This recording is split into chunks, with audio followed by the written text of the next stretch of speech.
അന്ധവിശ്വാസം എന്ന് പറയുന്നത് അത്ര മോശമായിട്ടുള്ള ഒരു കാര്യമല്ല ശരിക്കും പറഞ്ഞാൽ. കാരണം നമ്മുടെ ജീവിതത്തിൽ നമ്മൾ എല്ലാവരും അന്ധവിശ്വാസികളാണ്. ശരിക്കും ഒരു അമ്പലത്തിൽ പോയ നമ്മുടെ പരാതികളും വിഷമങ്ങളും ആണോ നമ്മൾ പറഞ്ഞു വെക്കേണ്ടത്? ക്ഷേത്രത്തിൽ പോകുമ്പോൾ പലപ്പോഴും ആ വാതില് പൊക്കം കുറവായിരിക്കും, നമ്മളൊന്ന് കുനിഞ്ഞാണ് പോകുന്നത്. കാരണം ആരുടെയെങ്കിലും മുന്നിൽ മനുഷ്യന്റെ തലയൊന്ന് കുനിയണ്ടേ. അത് നമ്മളെക്കാളും ശക്തിയുള്ള ഒരാളുടെ മുന്നിലെ നമുക്ക് പലപ്പോഴും തല കുനിക്കാൻ തോന്നും. ഇപ്പൊ രാമ രാമ രാമ ജപിക്കുമ്പോൾ കുറെ കഴിയുമ്പോൾ നമ്മൾ ആ രാമ തത്വത്തില് എത്തിച്ചേരും. നമ്മുടെ എല്ലാ ശ്രമങ്ങളും നമ്മൾ നടത്തിക്കഴിഞ്ഞ് ഇനി ഇതിനെല്ലാം അപ്പുറം ഭഗവാന് മാത്രമേ എന്തെങ്കിലും ചെയ്യാൻ പറ്റൂ, ആ ഭഗവാനിൽ നമ്മൾ സമർപ്പിക്കുന്ന ഒരു ഭാവമുണ്ട്. അതാണ് ശരിക്കും ശരണാഗതി ഭാവം എന്ന് പറയുന്നത്. ശരിക്കും അത് കലിയുഗം ആയതുകൊണ്ടാണോ ഭജനയ്ക്ക് ഇത്രത്തോളം പ്രാധാന്യം ഉയർന്നു വന്നത്? വിധി എന്ന് പറഞ്ഞാൽ നമ്മൾ ചെയ്യേണ്ടതെല്ലാം ചെയ്തു, എന്നിട്ട് നമ്മൾ ഉദ്ദേശിക്കുന്ന പോലെ നടക്കുന്നില്ല എങ്കിൽ അതാണ് വിധി. നമ്മൾ ഭഗവാനോട് പോയി എന്തെങ്കിലും ചോദിക്കുന്നു എന്ന് പറഞ്ഞാൽ തെറ്റൊന്നുമില്ല, പക്ഷെ അതിനുവേണ്ടി മാത്രമായിരിക്കരുത്, കാര്യസാധ്യത്തിന് വേണ്ടി മാത്രമായിരിക്കരുത്. ആ തലങ്ങളിൽ നിന്ന് നമ്മൾ ഉയരണം. ഭക്തി ചില സമയത്ത് അന്ധമായി പോകാറുണ്ട്. നമ്മൾ ഈ അന്ധവിശ്വാസം എന്ന് ഭക്തിയിലും അന്ധമായി പോകുന്ന മനുഷ്യരുണ്ട്. നമ്മൾ എപ്പോഴും പറയും താൻ പാതി ദൈവം പാതിയാണ് എന്ന് പറയും. പക്ഷേ മുഴുവൻ ദൈവത്തിൽ അർപ്പിച്ച് ഇനി എന്താന്ന് വെച്ചാൽ ഭഗവാൻ നോക്കിക്കോണം എന്ന് പറഞ്ഞിരിക്കുന്നവരും ഒരു ഭാഗത്തുണ്ട്. ശരിക്കും എന്താ, നമ്മൾ ഒരു അമ്പലത്തിൽ പോയി കഴിഞ്ഞാൽ പൊതുവെ ഞാൻ കണ്ടിട്ടുള്ളത്, എനിക്ക് EMI അടയ്ക്കാൻ പൈസയില്ല, അല്ലെങ്കിൽ ഭയങ്കര സങ്കടമാണ്, അതൊന്നും മാറ്റിത്തരണം, അല്ലെങ്കിൽ ആരോഗ്യ പ്രശ്നങ്ങളാണ്, നമ്മുടെ പരാതികളും നമ്മുടെ ബുദ്ധിമുട്ടുകളുമാണ് ദൈവത്തോട് പറയുവാണ് നമ്മൾ. എന്നിട്ട് നമ്മളൊരു തമാശക്ക് പറയും, ദൈവം ഇന്ന് കേട്ട് കേട്ട് മടുത്തു പോയിട്ടുണ്ടാകും ഭഗവാൻ എന്ന് നമ്മൾ പറയും. ശരിക്കും ഒരു അമ്പലത്തിൽ പോയ നമ്മുടെ പരാതികളും വിഷമങ്ങളും ആണോ നമ്മൾ പറഞ്ഞു വെക്കേണ്ടത്? ഇതില് ഒത്തിരി കാര്യങ്ങൾ മറുപടി പറയാനുണ്ട്. ആദ്യം പറഞ്ഞത് അന്ധവിശ്വാസത്തിനെ പറ്റിയാണ്. അന്ധവിശ്വാസം എന്ന് പറയുന്നത് അത്ര മോശമായിട്ടുള്ള ഒരു കാര്യമല്ല ശരിക്കും പറഞ്ഞാൽ. കാരണം നമ്മുടെ ജീവിതത്തിൽ നമ്മൾ എല്ലാവരും അന്ധവിശ്വാസികളാണ് അല്ലെ. ഇപ്പൊ ഇന്ന് മോള് കുറേ ദിവസം മുമ്പ് ഈ ഒരു ഡേറ്റ് ചോദിച്ചു. അപ്പൊ നമ്മൾ എന്നിട്ട് അന്ധമായിട്ട് വിശ്വസിക്കുകയാണ്, ഇന്ന് നമ്മൾ ഇവിടെ വരും എത്തും, നമ്മൾ ഇന്ന് ഇങ്ങനെ ഇരുന്ന് സംസാരിക്കുന്നു വിശ്വസിക്കുക. ഞാൻ സ്ഥിരം പറയുന്ന ഒരു കാര്യമുണ്ട്, അമ്മ പറഞ്ഞു തരികയാണ് നമ്മൾ ജനിക്കുമ്പോൾ ഇതാണ് അച്ഛൻ, നമ്മൾ അന്ധമായിട്ട് വിശ്വസിക്കുകയാണ് ഇതാണ് അച്ഛനെന്ന്. അല്ലാതെ നമ്മളൊരു DNA ടെസ്റ്റ് ഒന്നും നടത്തുന്നില്ല അല്ലെ. അപ്പം ഒരു ബസ്സിൽ കയറുമ്പോഴും ഒക്കെ നമ്മൾ ഡ്രൈവറെ അന്ധമായിട്ട് വിശ്വസിച്ചാണ് അതിലിരിക്കുന്നത്. അതുകൊണ്ട് അന്ധവിശ്വാസം എന്ന് പറയുന്ന അത്ര മോശമായിട്ടുള്ള ഒരു കാര്യമായിട്ട് നമുക്ക് പറയാൻ സാധിക്കില്ല. പിന്നെ രണ്ടാമത് പറഞ്ഞത് എല്ലാം ഭഗവാനിൽ അർപ്പിച്ചങ്ങനെ ഇരിക്കുന്നു എന്ന്. പക്ഷെ അത് കൂടുതൽ നമ്മളുടെ പറച്ചിൽ മാത്രമല്ലേ. അങ്ങനെ നമുക്ക് എല്ലാം ഭഗവാനിൽ അർപ്പിച്ച് ഇരിക്കുന്ന എത്ര പേരുണ്ട് അല്ലെ. വളരെ എഫേർട്ട് ഇടാൻ ഭഗവാൻ നോക്കിക്കോളും എന്നുള്ളൊരു പ്രതീക്ഷയില് സ്വന്തം എഫേർട്ട് ഇടാൻ മറന്നു പോകുന്നവരുണ്ട്. അതൊരിക്കലും ചെയ്യാൻ പാടില്ല. ഞാൻ പറഞ്ഞത് എന്താന്ന് വെച്ചാല്, പൊതുവെ അവര് പറയും ഞാൻ എല്ലാം ഭഗവാൻ, ഇത് തമ്മിൽ വ്യത്യാസമുണ്ട് മോള് പറഞ്ഞത്. അതായത് ഒന്ന് ഞാൻ എല്ലാം ഭഗവാന് സമർപ്പിച്ചിരിക്കുന്ന പറയുന്നതും ഒന്നും ചെയ്യാതെ ഭഗവാൻ എന്ത് വേണമെങ്കിലും ചെയ്തോട്ടെ എന്ന് പറഞ്ഞിരിക്കുന്നതും തമ്മിൽ വ്യത്യാസമുണ്ട്. മനസ്സിലായില്ലേ? എഫർട്ട് ഇടാതെ ഇരിക്കുന്നതും തമ്മിൽ വ്യത്യാസമുണ്ട്. നേരെ മറിച്ച് ഞാൻ ഭഗവാൻ എല്ലാം സമർപ്പിച്ചിട്ടിരിക്കുന്നു എന്ന് പറഞ്ഞാൽ എത്ര ലക്ഷക്കണക്കിന് കോടിയിൽ ഒരാൾക്ക് എത്താൻ പറ്റുന്ന ഭാവമാണ്. ഇതിന് പറയുന്ന പേര് ശരണാഗതി ഭാവം എന്നാണ്. നമ്മുടെ എല്ലാ ശ്രമങ്ങളും നമ്മൾ നടത്തിക്കഴിഞ്ഞ് ഇനി ഇതിനെല്ലാം അപ്പുറം ഭഗവാന് മാത്രമേ എന്തെങ്കിലും ചെയ്യാൻ പറ്റൂ എന്ന് പറഞ്ഞ് നമ്മളുടെ പ്രയത്നങ്ങളെല്ലാം വിട്ടൊഴിഞ്ഞ് ആ ഭഗവാനിൽ നമ്മൾ സമർപ്പിക്കുന്ന ഒരു ഭാവമുണ്ട്. അതാണ് ശരിക്കും ശരണാഗതി ഭാവം എന്ന് പറയുന്നത്. അതിലെത്തിപ്പെടുവാണെങ്കിൽ നല്ലതാണ്, അതിനു വേണ്ടിയിട്ടാണ് നമ്മൾ എല്ലാവരും ഈ പരിശ്രമിക്കുന്നത്. പക്ഷെ മുമ്പ് പറഞ്ഞതുപോലെ ഒരു കാര്യത്തിനും പരിശ്രമം ഇടാതിരിക്കുക എന്ന് പറഞ്ഞാൽ ശരിയല്ല. അപ്പൊ മോള് പറഞ്ഞില്ലേ താൻ പാതി ദൈവം പാതി, അതിൽ ആദ്യത്തെ പാതി ആരുടെയാ? നമ്മുടെ തന്നെയാണ്. അതെ. അപ്പൊ first step should be from our side എപ്പോഴും. അപ്പൊ നമ്മൾ തന്നെയാണ് ആദ്യത്തെ പരിശ്രമം നടത്തേണ്ടത്. നമ്മൾ പരിശ്രമിക്കുക, മാക്സിമം ചെയ്യുക. പിന്നെ നമ്മൾ എന്നിട്ട് പറയും എല്ലാം വിധി പോലെ വരട്ടെ. അപ്പൊ എല്ലാം അങ്ങനെയല്ല. വിധി എന്ന് പറഞ്ഞാൽ നമ്മൾ ചെയ്യേണ്ടതെല്ലാം ചെയ്തു, എന്നിട്ട് നമ്മൾ ഉദ്ദേശിക്കുന്ന പോലെ നടക്കുന്നില്ല എങ്കിൽ അതാണ് വിധി. പിന്നെ അതിനെ സ്വീകരിക്കുക എന്നുള്ളതേ പറ്റൂ അല്ലേ. നേരെ മറിച്ച് നമ്മൾ പ്രയത്നിക്കാനുള്ള പ്രയത്നം തീർച്ചയായിട്ടും ചെയ്യണം. അതിനുള്ള ബുദ്ധി ദൈവം നമുക്ക് തന്നിട്ടുണ്ട്. അത് നമ്മുടെ കർമ്മങ്ങൾ നമ്മൾ തീർച്ചയായിട്ടും ചെയ്യണം. അപ്പൊ അതിന്റെ ഒരു ചോദ്യം കൂടി ഉണ്ടായിരുന്നു. ഈ ക്ഷേത്രങ്ങളിൽ പോകുമ്പോ രണ്ട് രീതിയിൽ പറയുന്നവരെ കേട്ടിട്ടുണ്ട്. ഒന്ന് നമുക്ക് ദൈവത്തെ അല്ലെങ്കിൽ ഭഗവാൻ, ഇപ്പൊ ഗുരുവായൂരപ്പനെ ഗുരുവായൂരപ്പനെ കൂട്ടുകാരനായി കാണുന്നവരുണ്ട്, ജ്യേഷ്ഠനായി കാണുന്നവരുണ്ട്, മകനായി ഉണ്ണിയായി കാണുന്നവരുണ്ട്, അല്ലെങ്കിൽ എന്താ പറയാ ഓരോരോ സ്ഥാനങ്ങളിൽ കണ്ട് സംസാരിക്കുന്നവരെ കുറിച്ച് കേട്ടിട്ടുണ്ട്. അതേസമയം അപ്പൊ അവരെന്താ ചെയ്യാ, ഇപ്പൊ ഞാനൊരു കൂട്ടുകാരനെ ആയിട്ട് കണ്ണനെ കാണുകയാണെങ്കിൽ എന്റെ കാര്യങ്ങളൊക്കെ ഞാൻ കണ്ണനോട് പറയും, കാരണം എനിക്ക് കൂട്ടുകാരനാണ് കണ്ണൻ. പക്ഷെ അതേസമയം നമ്മൾ പറയാറുണ്ട് എന്താ, ക്ഷേത്രങ്ങളിൽ പോകുമ്പോ നാമജപം മാത്രം മതി, കാരണം ഭഗവാൻ എല്ലാം അറിയാലോ, നമ്മൾ എന്തിനാ ഭഗവാൻ ചെന്ന് പറഞ്ഞു കൊടുക്കുന്നത് എന്ന് ചോദിക്കുന്നവരുണ്ട്. ഇതിൽ ഏത് പക്ഷമാണ് ശരി? ഇതിലെല്ലാ പക്ഷവും ശരിയാണ്. കാരണം ഇപ്പൊ കൂട്ടുകാരനായിട്ട് നമ്മൾ കാണുവാണെങ്കിൽ അത് സഖ്യഭക്തിയാണ്. നവധാഭക്തിയില് വളരെ വിശേഷപ്പെട്ടുള്ളതാണ്. ശ്രവണം, കീർത്തനം, വിഷ്ണു സ്മരണം, പാദസേവനം, അർച്ചനം, വന്ദനം, സഖ്യം, ആത്മനിവേദനം എന്നാ പറയുന്നത്. അപ്പൊ ഭഗവാനെ നമുക്കൊരു സഖാവായിട്ട് കാണാം, അല്ലെ? അർജുനനും ശ്രീകൃഷ്ണനും തമ്മിലുള്ള ബന്ധം, അതുകൊണ്ട് ഭഗവാനെ സഖാവായിട്ട് കാണുന്നതിന് കുഴപ്പമൊന്നുമില്ല. ഇനി നമ്മൾ ക്ഷേത്രങ്ങളിൽ പോയിട്ട് ചിലര് കാര്യം കാണാൻ വേണ്ടി ചോദിക്കും എന്തെങ്കിലുമൊക്കെ. ഇത് ശ്രീമദ് ഭാഗവത്തിൽ പറയുന്നുണ്ട്, ഭക്തിയുടെ പല തലങ്ങളാണ്. അധമ ഭക്തി, മധ്യമ ഭക്തി, ഉത്തമ ഭക്തി എന്നൊക്കെ പറയും. പക്ഷെ ഇതും ഭക്തി തന്നെയാണ്, അല്ലെ? കാര്യം സാധിക്കുന്നതിനാണെങ്കിലും അത് നടപ്പാക്കി തരാൻ ഇദ്ദേഹത്തിനെ പറ്റൂ എന്നുള്ളൊരു ചിന്തയുണ്ടല്ലോ. അതിനായിട്ട് ആ ക്ഷേത്രത്തിൽ പോകാൻ അദ്ദേഹത്തിന് തോന്നുന്നുണ്ടല്ലോ. അതാ ഉള്ളില് ഇദ്ദേഹമാണ് ആ പരമാത്മാവ് അല്ലെങ്കിൽ ആ ശക്തി, അദ്ദേഹത്തിനാണ് ആ കഴിവുള്ളതെന്ന് തോന്നലുള്ളതാണ്. പക്ഷെ ഇത് ഭക്തിയുടെ ആദ്യത്തെ പടിയാണ്. അത് നമ്മൾ പല കാര്യങ്ങൾ സാധിക്കുന്നതിന് വേണ്ടിയിട്ട്, ഇപ്പൊ ഉദാഹരണത്തിന് ലളിതാ സഹസ്രനാമം എടുത്തു നോക്കിയാൽ, വിഷ്ണു സഹസ്രനാമം എടുത്തു നോക്കിയാൽ അതിലൊക്കെ ഫലശ്രുതിയുണ്ട്. അപ്പൊ ഫലശ്രുതി എന്ന് പറഞ്ഞാൽ എന്താ, ഈ മന്ത്രം ചൊല്ലുകൊണ്ട് ഇന്നതാണ് ഫലം. അത് എന്തിനു വേണ്ടിയിട്ടാ വെച്ചിരിക്കുന്നത്?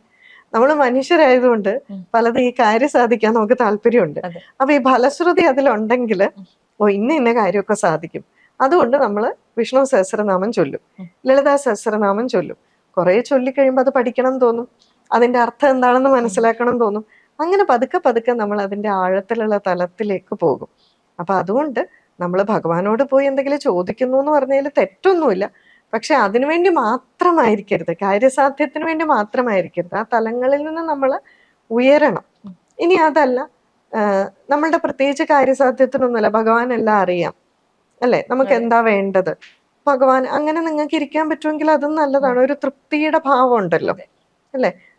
ഭഗവാൻ എന്താന്ന് വെച്ചാൽ എനിക്ക് തരും. നമ്മുടെ പരിശ്രമങ്ങൾ വേണം, കർമ്മങ്ങൾ വേണം.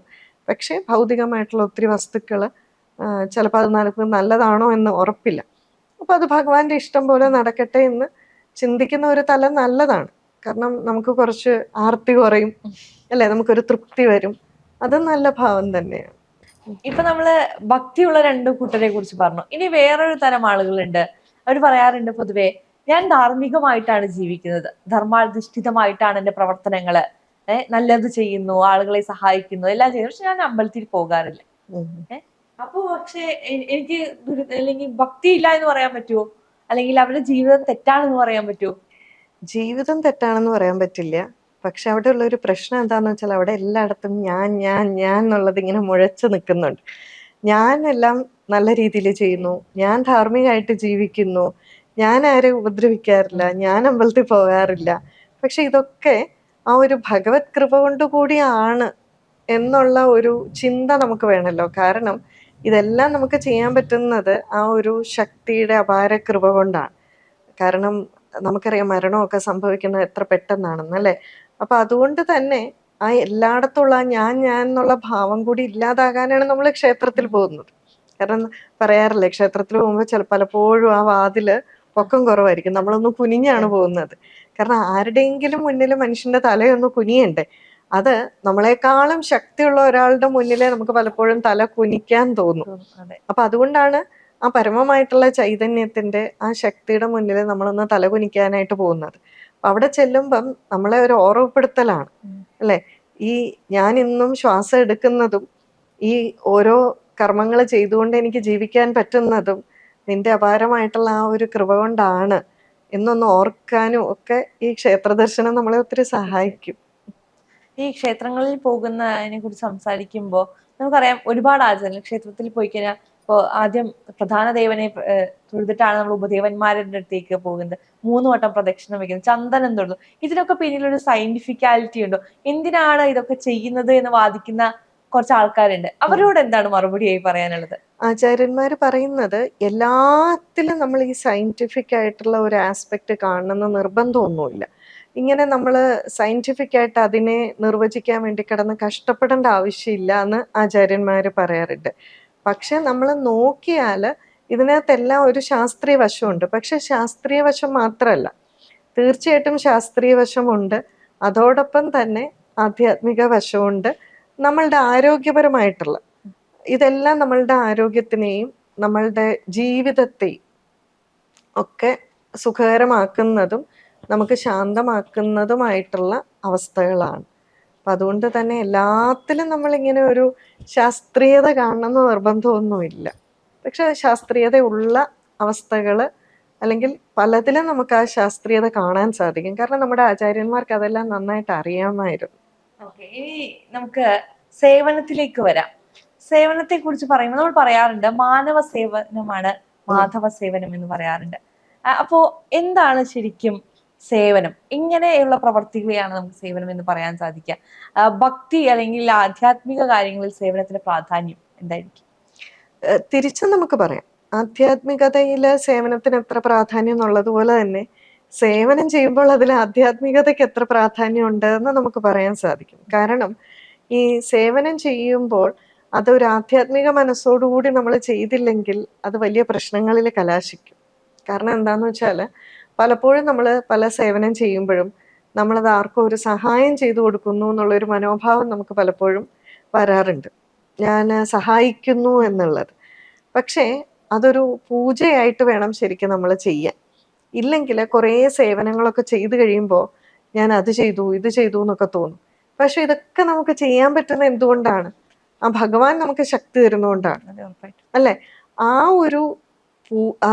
ഒരു ചിന്ത വന്നു കഴിയുമ്പോൾ ഈ സേവനം ഒരു പൂജയായിട്ട് മാറും, ഒരു തപസ്സായിട്ട് മാറും. അതല്ലെങ്കിൽ ഒന്നുകിൽ കുറച്ചു കാലം കഴിയുമ്പോൾ നമുക്ക് മടുക്കാൻ തുടങ്ങും, ബോറടിക്കും ഈ സേവനമൊക്കെ ചെയ്യുമ്പോൾ. കാരണം ഇത് എന്തിനു ചെയ്യുന്നു എന്ന് മനസ്സിലാവില്ല. ഏത് കാര്യം നമ്മൾ ചെയ്യുമ്പോഴും അതിൻ്റെ അർത്ഥം മനസ്സിലാക്കി ചെയ്യുമ്പോൾ അത് കുറെ കാലം നിലനിൽക്കും, അല്ലെങ്കിൽ കുറച്ചു കാലം കഴിയുമ്പോൾ മടുപ്പ് വരും. അല്ലെങ്കിൽ നമ്മളിത് അഹങ്കാരത്തിൽ കൊണ്ടെത്തിക്കും. അപ്പം അതുകൊണ്ട് തന്നെ സേവനം ചെയ്യുന്നത് ഒന്ന് നമുക്ക് നല്ല കാര്യങ്ങൾ ചെയ്യാൻ ഭഗവാൻ അവസരം തരുന്നതാണെന്നും അതിനുള്ള ശക്തി ഭഗവാൻ തരുന്നതാണെന്നും ഒക്കെ ഉള്ള ചിന്ത തീർച്ചയായിട്ടും ആധ്യാത്മികമാണ്. ഈ ആധ്യാത്മികത എന്ന് പറഞ്ഞു കഴിഞ്ഞാൽ വളരെ ലളിതമായിട്ട് പറയുകയാണെങ്കിൽ, ഇപ്പോൾ ഒരു ഉദാഹരണത്തിന് നമ്മൾ ഒരു പൂജാമുറിയിൽ ഒരു വിഗ്രഹത്തിനൊരു മാല ചാർത്തി, അത് ആചാരമാണ്. നേരെ മറിച്ച് ആ മാല ചാർത്തുമ്പോൾ നമ്മൾ ചിന്തിക്കുകയാണ്, എൻ്റെ ഹൃദയമാകുന്ന പുഷ്പം ഞാൻ നിനക്കായി സമർപ്പിക്കുന്നു എന്ന് ചിന്തിച്ചാൽ അത് ആധ്യാത്മികതയായി. ഇതാണ് വ്യത്യാസം. ഇപ്പോൾ ഒരു ഹോമകുണ്ടത്തിലേക്ക് നമ്മൾ നെയ്യ് ഒഴിച്ചാൽ അത് ആചാരമായി. നേരെ മറിച്ച് എൻ്റെ അഹങ്കാരം ഞാൻ സമർപ്പിക്കുന്നു എന്ന് ചിന്തിച്ചാൽ, അല്ലെ, അത് ഞാൻ അഗ്നിയിലേക്ക് സമർപ്പിച്ചിരിക്കുന്നു എന്ന് ചിന്തിച്ചാൽ അത് ആധ്യാത്മികതയായി. അപ്പം അതുപോലെ തന്നെ സേവന പ്രവർത്തനങ്ങൾ ചെയ്യുമ്പോൾ ഇപ്പൊ ദരിദ്ര നാരായണന്മാരെന്നൊക്കെ ആൾക്കാർ പറയാറുണ്ട്. എന്താണ്? ആ അവശരായിട്ടുള്ളവരെ നമ്മൾ നാരായണനായിട്ട് കണക്കാക്കും. അത് ഭഗവാനായി കണ്ട് സേവിക്കുമ്പോൾ അത് ആധ്യാത്മികതയായി. നേരെ മറിച്ച് അല്ലാതെ ചെയ്യുമ്പോൾ ചിലപ്പോൾ നമുക്ക് അഹങ്കാരം ഉണ്ടാവും, ഞാൻ ചെയ്യുന്നു എന്നുള്ളൊരു ഭാവം വരും. അപ്പം അതുകൊണ്ട് തന്നെ സേവനം ചെയ്യുന്നവരിൽ ആ ആധ്യാത്മിക ഭാവം ഉണ്ടാകേണ്ടത് വളരെ ആവശ്യമാണെന്നാണ് ആചാര്യന്മാർ പറയുന്നത്. നമ്മളിപ്പോ നമ്മൾ ക്ഷേത്രങ്ങളെ എടുത്തു നോക്കുമ്പോൾ അന്നദാനം കൊടുക്കുന്ന ഒരുപാട് ക്ഷേത്രങ്ങൾ നമുക്ക് കാണാം. വിശേഷാൽ ദിവസങ്ങളിൽ കൊടുക്കുന്നുണ്ട്, അല്ലെങ്കിൽ നിത്യേന അന്നദാനം കൊടുക്കുന്ന ക്ഷേത്രങ്ങളുണ്ട്. അതിനെ വലിയ എന്ന് വെച്ചാൽ ഭക്ഷണം കൊടുക്കുക എന്ന് പറയുന്നത് ഏറ്റവും വലിയ സേവനമായിട്ടാണ് നമ്മൾ കാണുന്നത്. അപ്പോ എത്തരത്തിലുള്ള സേവനങ്ങളാണ് നമ്മൾ ഇതിനു വേണ്ടി ചെയ്യേണ്ടത്? ഭക്ഷണം കൊടുക്കുന്നതാണോ ഏറ്റവും വലിയ സേവനം, അതോ മറ്റു രീതിയിൽ നമുക്ക് ഈ സേവന പ്രവർത്തികൾ എങ്ങനെയാണ് ചെയ്യാൻ സാധിക്കുന്നത്? ധാരാളം തരത്തിൽ ചെയ്യാൻ സാധിക്കും. അന്നദാനം തീർച്ചയായിട്ടും വളരെ മഹത്തായിട്ടുള്ള ഒരു കാര്യം തന്നെയാണ്. കാരണം നമ്മുടെ ആചാര്യന്മാർ പറയാറുണ്ട്, മതി എന്ന് പറയുന്ന ഒരു ഭാവം ഉണ്ടാകുക അന്നദാനത്തിലായിരിക്കും. കാരണം ഒരു പരിധി കൂടുതൽ കഴിഞ്ഞാൽ നമുക്ക് കഴിക്കാൻ സാധിക്കില്ല. അപ്പൊ തൃപ്തിയായിട്ട് ചെയ്യാൻ പറ്റുന്നതാണ്.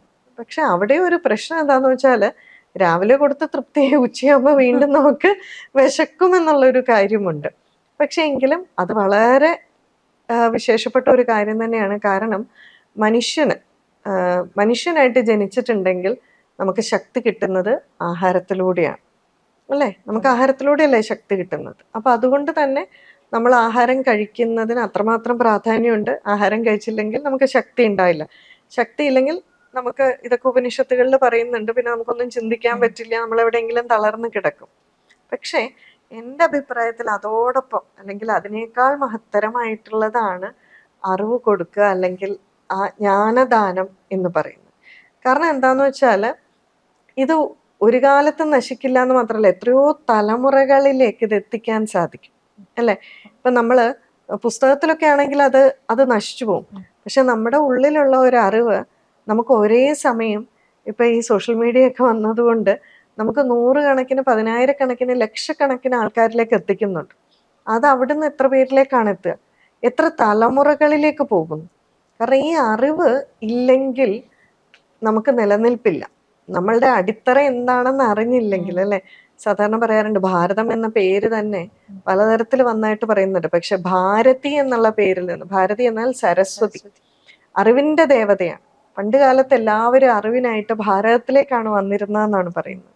അപ്പോൾ ആ ഒരു അറിവ് എല്ലാ തരത്തിലും ഉണ്ടാകുക എന്നുള്ളത് വളരെ പ്രാധാന്യമാണ്. അപ്പൊ നമ്മൾ നന്നായി പഠിക്കുക, നമ്മളുടെ ഇതിനെപ്പറ്റിയൊക്കെ മനസ്സിലാക്കുക, അത് മറ്റുള്ളവരിലേക്ക് പറഞ്ഞു കൊടുക്കുക, എത്തിക്കുക.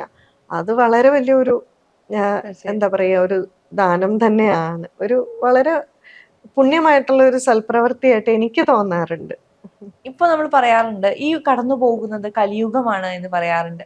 കലിയുഗത്തിലെ നാമജപത്തിനാണ് ഏറ്റവും കൂടുതൽ പ്രാധാന്യം എന്നാണ് പറയുന്നത്. ഇന്നത്തെ കാലത്താണ് ഈ ഭജൻ ക്ലബിംഗ് ട്രെൻഡിങ് ആവുന്ന ഒരു സാഹചര്യം നമുക്ക് കാണാൻ സാധിക്കും. കാരണം പണ്ട് കാലത്ത് ഭജനകളോട് വിമുഖതയുണ്ടായിരുന്ന പുതിയ തലമുറയെല്ലാം ഇന്ന് ഭജനകളെ ഏറ്റുപാടുന്നത് നമുക്ക് കാണാൻ സാധിക്കുന്നുണ്ട്. ശരിക്കും അത് കലിയുഗ ആയതുകൊണ്ടാണോ ഭജനയ്ക്ക് ഇത്രത്തോളം പ്രാധാന്യം ഉയർന്നു വന്നത്? തീർച്ചയായിട്ടും ഓരോ യുഗത്തിലും ഓരോ ആരാധനാ രീതി പറഞ്ഞിട്ടുണ്ട്. കലിയുഗത്തില് നാമജപ, അതിന്റെ വിവിധ ഭാവങ്ങളായിട്ടുള്ള ഭജന, ഇതൊക്കെ വളരെ പ്രാധാന്യമുണ്ട്.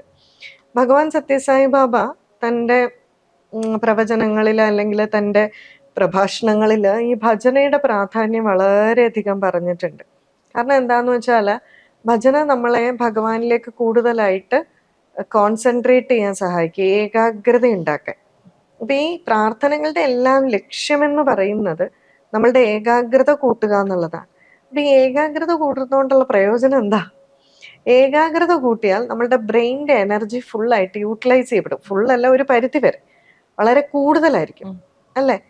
ഏകാഗ്രത കുറവാണെങ്കിൽ നമ്മളുടെ ബ്രെയിനിന്റെ എനർജി വളരെ കുറച്ചു മാത്രമേ ഉപയോഗിക്കൂ.